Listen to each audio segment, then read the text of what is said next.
I'm going to talk to you in a minute about Rabbi Cunin in Russia, where he's been for the past couple of years on a mission. And most of us knew that Rabbi Cunin spent the greater part of 2 years in Russia at the behest of the Lubavitcher Rebbe. While there, he was an eyewitness to one of the greatest events of this century, the revolution. Thanks to Rabbi Cunin and Chabad, led to the most enlightened period of Russian Jewish history in the past 50 years. Now, I was very involved in my own small way in Rabbi Cunin's trip to Moscow because I contacted the President of the United States and the Secretary of State and had them talk to Gorbachev and Yeltsin and all the powers that be in Russia.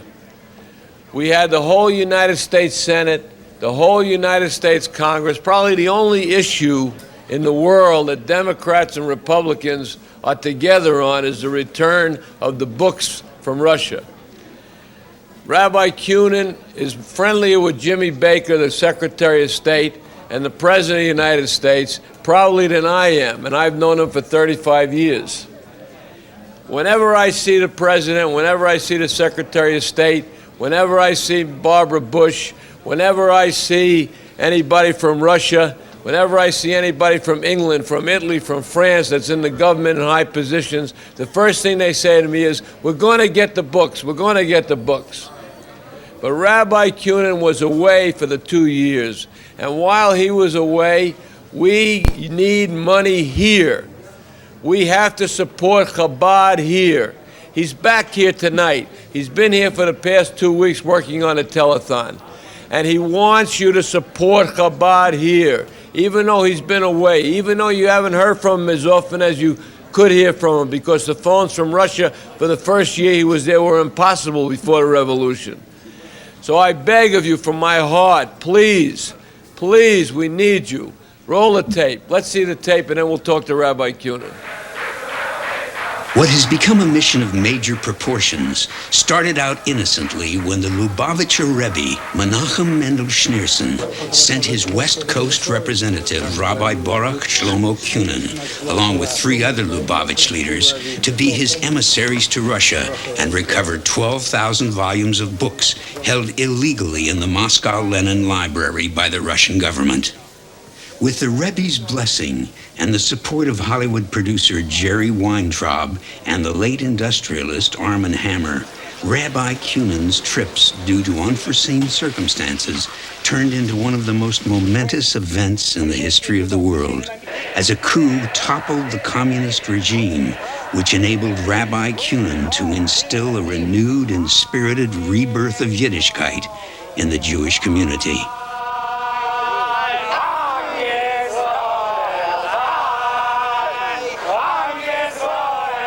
Rabbi Cunin, whose 25 years in California gave credence to his organizational skills, helped orchestrate a Jewish renaissance with the assistance of the new Russian government and its president, Boris Yeltsin. Rabbi Cunin, in a concert tour with his entourage, including the internationally known Hasidic singing star Mordechai, visited 8 cities and brought the spirit of Yiddishkeit to over 50,000 Russian Jews.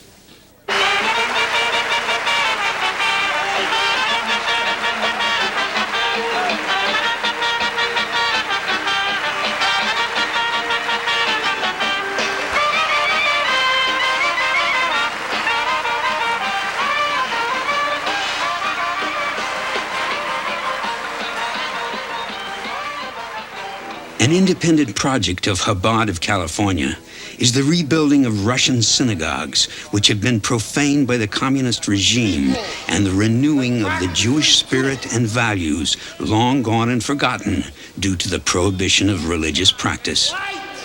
Into the world, more so the world of Russia. This gives us the opportunity to live as free Jews in this country for the first time in 70 years.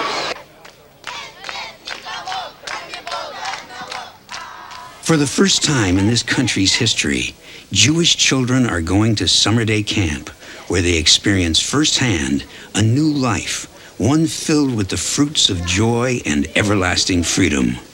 For the first time in many months, these young children are getting 3 square meals a day. Chabad rented this Russian school, which was originally reserved exclusively for the communist elite in Moscow. The faces on these children give credence to the fact that the tumultuous old regime is over. Long live tranquility. Russian children had the use of great educational advantages, as this special school was equipped with the most advanced technological aids. Now that Chabad is leasing this school, Jewish children are at last privy to the good things and not being deprived of what is rightfully theirs. They are taught Yiddishkeit by some of the Jewish community's most proficient teachers.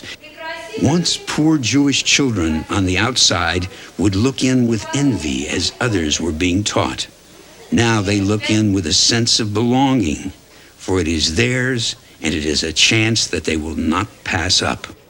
Before the uprising last August, a walk to the center of Moscow with yarmulkes proudly displayed in the ominous shadow of the once dreaded Kremlin would be suicidal.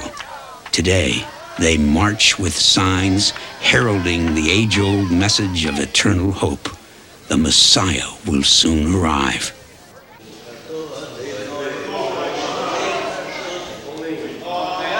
For the first time in their lives, adults and children enter a house of prayer where they can reflect and meditate and pray in peace, and the children acquire the importance of the tefillin and its pledge of solidarity with Jewish history and the glory of tradition. They also learn one of the basic tenets of all Judaism's virtues, the giving of charity to those in need. And of course, they are taught the language of their forefathers so that they will be able to read their prayers and converse with their relatives, many of whom have emigrated to the Holy Land. These children, their faces expressing the joy of today, the hope of tomorrow, no longer denied them, sing a song reflecting the beauty of the Sabbath day. Make no mistake about it, times have changed. And thanks to Chabad, for these children, it is the best of times.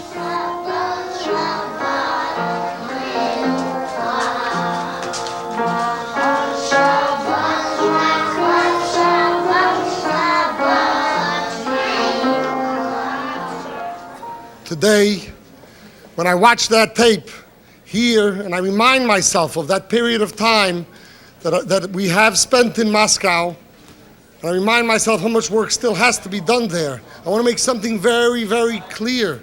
Tonight I am here before you, asking you to support our work here in the state of California. The National Drug Rehabilitation Centers, the homeless projects, and all this other work. You know why? Because while I'm in Moscow, you folks have to hold the fort here in Los Angeles. Please go to your phones and call, so our work in Los Angeles will only go better and stronger. And as far as our work in Russia, God has helped us. We've been able to do it. And with God's help, we'll be able to continue to do this work. There's a special song that we sing in Russia. It's called Nyet Nyet Nikavo, Kromi Boga Adnavo. That Nyet Nyet, there is nothing other than God. Mr. Yeltsin is a nice guy, and all of his people are nice people. But Tolka, the only thing that there is only Boga, only God in heaven. It's my pleasure to introduce my friends, the Piamentas, who will sing the song Chavre Gilep Nyet Nyet Nikavo.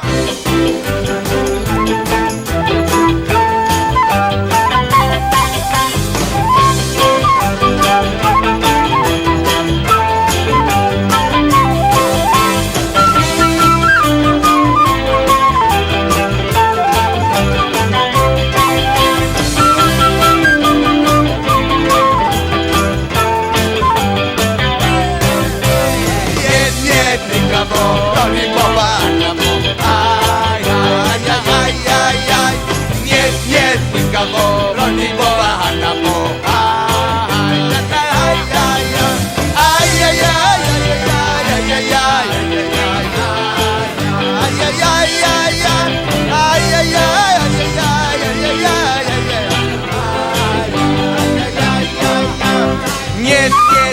kavod und de kola anakol. Ay, na, na, na, ay, ay, ay.